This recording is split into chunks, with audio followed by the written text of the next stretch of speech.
C'est parti, Aloïs et Constance, bienvenue. Comment allez-vous? Ça va? Vous sortez d'atelier alors? Absolument. Oui. On était en atelier en salle 507 juste à l'instant. Alors racontez-nous, c'était quoi cet atelier? Non, avant, parce que moi je vous appelle Aloïs et Constance. Vous êtes qui? On est le Dorothy. Ah, alors dites-nous. On va représenter le Dorothy, qui est un café atelier dans le 20e arrondissement, animé par des chrétiens et ouvert à tous. Voilà. Très bien. Voilà. Ok, ça existe depuis combien de temps le Dorothy? Alors en gros, l'équipe s'est constituée en 2016 et on a ouvert le lieu dans le 20e à Ménilmontant en novembre 2017. Donc ça fait 2 ans. Ça va faire 2 ans. Voilà, le Dorothy va fêter ses 2 ans. Voilà. Très bien. Alors concrètement, qu'est-ce que c'est que le Dorothy? Qui y vient? Ça fonctionne comment? C'est bénévole? C'est salarié? C'est un lieu qui est animé en majorité par des bénévoles. On a un salarié qui s'occupe surtout de la partie atelier, donc transmettre des savoir-faire manuels. Et c'est un lieu vraiment de quartier, donc qui est vraiment au service de ses voisins. Donc c'est un lieu dans lequel on peut à la fois se former à des savoir-faire manuels, avoir certains services, activités sociales, des cours de français, du soutien scolaire. C'est un lieu dans lequel on réfléchit ensemble avec des cycles de conférences sur des sujets très divers. C'est un lieu convivial aussi, où on se retrouve pour déjeuner, pour passer du temps ensemble, boire un café, un verre de vin. Voilà. Donc c'est un peu tout à la fois. C'est un lieu où on essaye en fait, d'être au service de l'unification de la personne. Donc trouver tout ce qui nous fait, hommes et femmes, notre intelligence, nos mains, notre cœur. Un peu tout ça. En quoi cette initiative du Dorothy, pour vous, ça répond à votre élan missionnaire? Donc en fait, l'idée c'est de porter ce projet-là en tant que chrétien. Donc ça a d'abord été poussé par notre foi, qu'on a eu le désir d'offrir un lieu où chrétiens et non chrétiens puissent se retrouver. L'idée en fait, c'est pas forcément dans une démarche d'évangélisation directe où on va annoncer le Christ de façon directe par la parole, mais on va en fait s'inscrire dans la durée en faisant le choix de s'investir dans un quartier dans lequel on habite pour la plupart de l'équipe et on va animer donc cette vie associative et permettre d'être un lieu en fait de charnière entre l'église et le quartier et de permettre à tout un tas de personnes qui ne viendraient pas forcément dans une église parce qu'ils s'en sentent, c'est pas leur place ou ils n'oseront pas faire le pas, de leur permettre de côtoyer des chrétiens et d'avoir cette expérience-là de vivre la la vie fraternité, fraternelle, ouais, la fraternité chrétienne. C'est ce qu'on disait tout à l'heure en atelier, de faire l'expérience de comment les chrétiens vivent entre eux et d'essayer d'incarner cette parole de l'évangile qui nous parle, qui à l'amour que vous aurez les uns pour les autres, on reconnaîtra que vous êtes mes disciples. C'est ce qu'on essaie de vivre dans le café. Voilà. Très bien.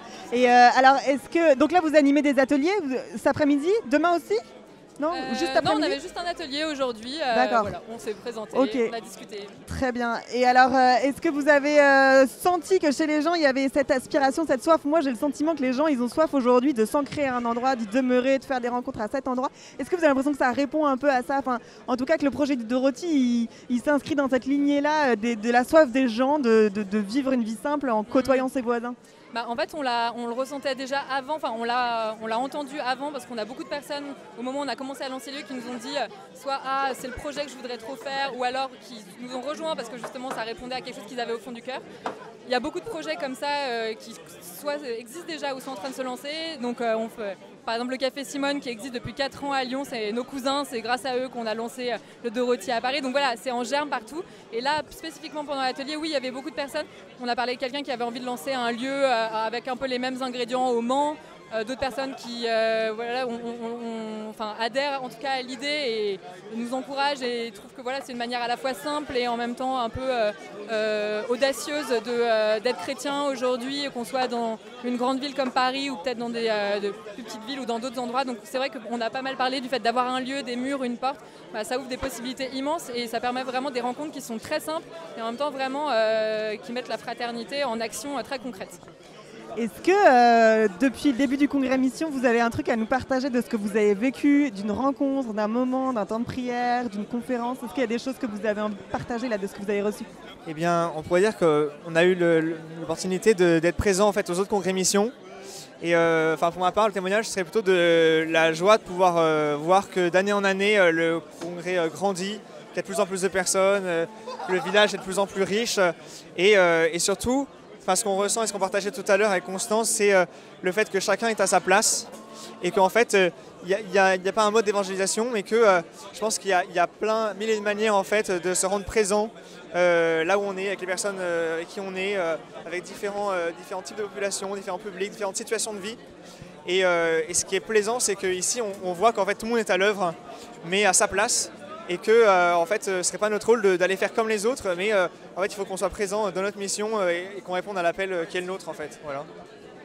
Non, je rejoins ce que disait Aloïs, on avait discuté de ça ensemble juste avant et c'était vraiment de se dire bah voilà, on a vraiment une vocation en tant que projet et comme tous ces projets qui sont vraiment très nombreux et c'est très touchant de voir les mille et une manières dont les missionnaires se mettent en mouvement. Et en même temps, voilà, heureux de se dire bah, on a aussi trouvé peut-être la nôtre et aussi on l'a présentée devant des personnes, c'est aussi la mettre un peu à l'épreuve, s'exposer parce que c'est vrai qu'on fait ce projet dans un lieu, dans une rue de Paris, c'est très local, très ancré.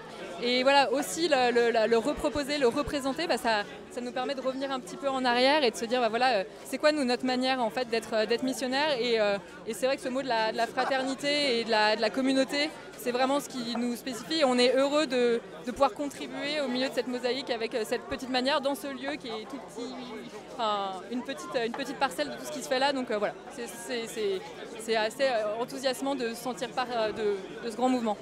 Merci à tous les deux d'être venus répondre à mes questions. Avec plaisir. Très bon après-midi à vous, bon congrès. Merci et bienvenue au Dorothy. Hein. Ouais, n'hésitez pas à 85 bis rue de Ménilmontant. Ah voilà, un peu de pub, allez-y. Ouais, bon après-midi.